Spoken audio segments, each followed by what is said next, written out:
All right. Good evening, everyone. Thank you so much for staying behind. And I have an easy topic today. I think you are all aware of it, the treatment of dyslipidemia, how to optimize this treatment, what is the best we have today. So let me just make sure I have the right tools.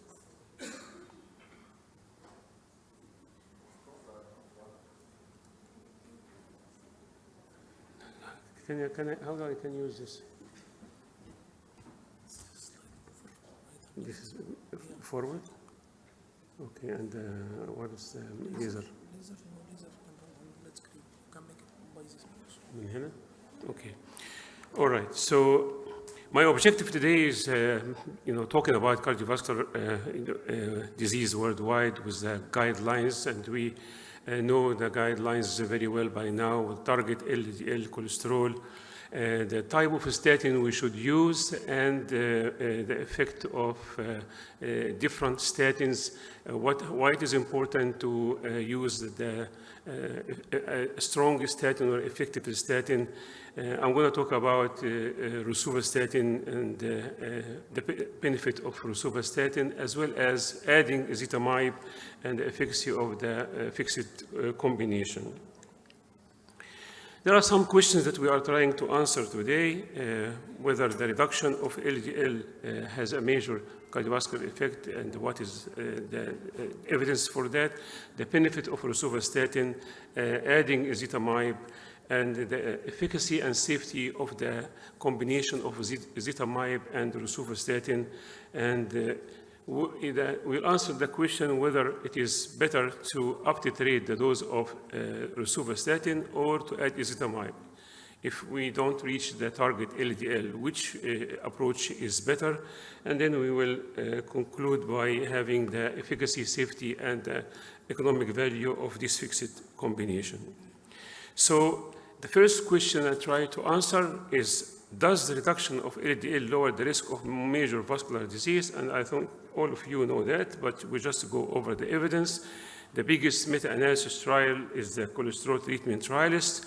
There are 27 trials in this meta-analysis. 22 out of them were statin versus control, and 5 where statin was used at low dose and high dose in high-risk patients. And we can see clearly the results of this trial showing that LDL cholesterol reduction result in the reduction of the major risk cardiovascular events by 21% reduction, or relative risk reduction. And this reduction was similar in the high-risk groups as well as the low-risk group, with no evidence of increased risk of adverse side effects from this medication.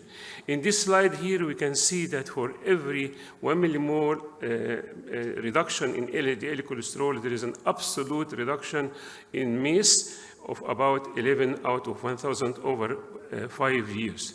So, and this was achieved without any risk of adverse effect as it was, assumed in the beginning. Now we focus more on rosuvastatin. Is rosuvastatin an effective medicine? To answer this question, the STELLAR trial compared all the statins we have available in our practice. They compared the different doses from 10 to 80 of atorvastatin, rosuvastatin, simvastatin, and 10 to 40 pravastatin. And you can see here on the right side panel that when atorvastatin was compared with rosuvastatin, there was 8.2% more reduction of LDL cholesterol with rosuvastatin. With simvastatin, there was 12.3% more reduction of LDL than simvastatin, and with pravastatin, there was obvious, clear 26% more reduction of LDL cholesterol. So it is clear that the reduction of LDL cholesterol was significantly lower when the patients were treated with rosuvastatin, and we can say that it is the most strong statin we have available today. The same was, documented when in the Jupiter trial, when in healthy individual with LDL cholesterol less than 130 were treated with high-dose rosuvastatin, reducing the LDL cholesterol less than 50. So the question here, whether this is going to result in less MACE or major cardiovascular event, is it safe to do that? And you can see clearly that, when the LDL cholesterol was, achieved less than 50, there was much more significant, less cardiovascular event than with placebo, with no, adverse effect were comparable in the placebo and in the rosuvastatin group. So among patients, or among actually individuals who have the LDL cholesterol less than 130, rosuva was able to achieve LDL less than 50 with significant reduction of cardiovascular event and no significant adverse effect. In this trial, we can see that when the effect of rosuvastatin compared to atorvastatin on the volume of the atheroma. This is an invasive trial. IVUS, or intravascular ultrasound, was used at baseline, and the volume of the atheroma was measured, and then patients were randomized to atorvastatin or rosuvastatin, and after a period of time, the patient had invasive study again, and we can see here in this slide the reduction of LDL with rosuvastatin between the baseline and during drug treatment was more significant for all the lipid profile. It was significant reduction of the total LDL, improvement of the HDL, and reduction of the non-HDL. And we can also see that the atheroma size was reduced by IVUS when high-dose rosuvastatin was used, which is an evidence of regression of atheroma. So in this study, there was an evidence that using rosuvastatin will result in significant regression of coronary atherosclerosis with very acceptable low side effect. The question now, can we go further? If we can induce regression of atherosclerosis or regression of atheroma by a high-dose statin or by a strong statin, is there a space or room to improve this further? And here comes the addition of ezetimibe. So in this study, the Explorer trial, the investigators were trying to see if rosuvastatin alone would be more efficacious than adding ezetimibe. And you can see here, almost 500 patients were randomized to either to rosuvastatin 40 alone as a monotherapy, or rosuvastatin plus ezetimibe. And you can see clearly here that more patients achieved the target LDL cholesterol of less than 100, 94% in the combination versus 79 in the monotherapy, and much more achieved less than 70 in the combination therapy than in the monotherapy. So it shows that adding ezetimibe would further reduce the LDL cholesterol than giving the rosuvastatin as a monotherapy. The next question is, what is the efficacy and safety of this combination? There is an interesting trial which, patients here were randomized into 3 groups.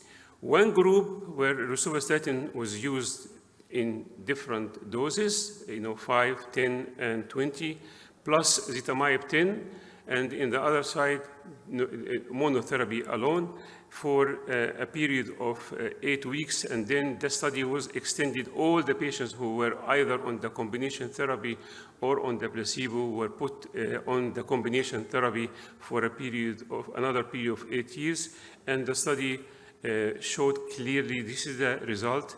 when the patient were put on either 5 or 10 or 20 milligram of rosuvastatin with ezetimibe, there was significant more reduction of LDL than with the monotherapy. You can see in the pooled group result here, there was 56% more reduction of LDL in the combination group than with the monotherapy. That, of course, reflected on the higher patients achieving the target LDL cholesterol at that time. And you can see here that 94% of the patients achieved the target LDL on the combination therapy versus 86% on the monotherapy.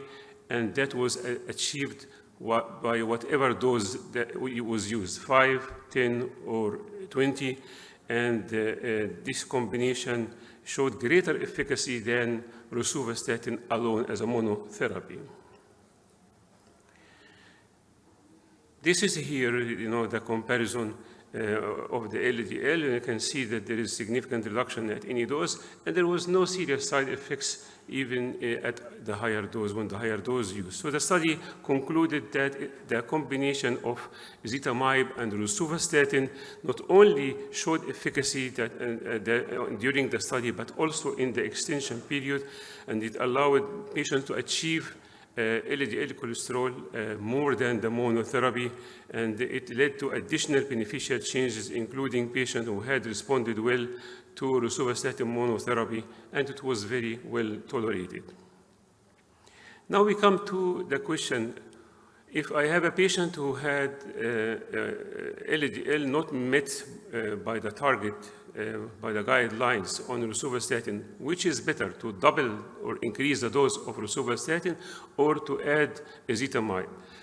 The ACT study came to answer this question, and people who have high risk with or without aortic valve disease, patients who have higher cardiovascular disease like diabetic patients, like patients with peripheral vascular disease or carotid atheroma, these patients were randomized into two groups or two stratum. The first one where ezetimibe 10 was given together with, rosuvastatin 5 together with ezetimibe 10 versus rosuva 10, double the dose, or rosuva 10 plus ezetimibe 10 versus rosuvastatin 20. So we are comparing now 10 milligram, 5 or 10 milligram of rosuva plus ezetimibe versus doubling the dose. The study showed clearly here that when the ezetimibe was added, there was more significant reduction of LDL cholesterol. At 5 milligrams, 17%, 10 milligrams, 23%, total 21%. So there was significant reduction of LDL cholesterol when the combination, even at a smaller dose, then compared to doubling the dose.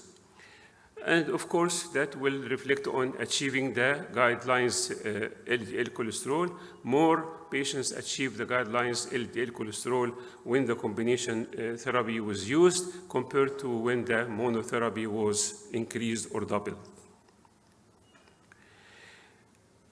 And also, more patients on this combination therapy achieved lower LDL cholesterol less than 70 milligram. And the patient also had improvement in the lipid profile, not only the LDL, but the total cholesterol, the triglycerides, and again, there was more toleration of this combination in this study. So what is the efficacy of this combination?